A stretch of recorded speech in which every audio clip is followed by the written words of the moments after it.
Ana Deşit Oğuz'una yerleşen Emir Süleyman Can'na ziyaratda.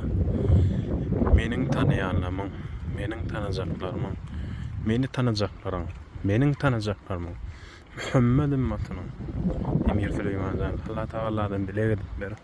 Goýş olaryň ýüregindäki halallyklary Allah dergähinde kabul etsin. Kıyamatyna ziyan ýetirmejek zatlary goýş olaryň şu dünýede Allah Taala baş etsin. Allah kabul etsin. Muhammed ümmetine ziyaretine.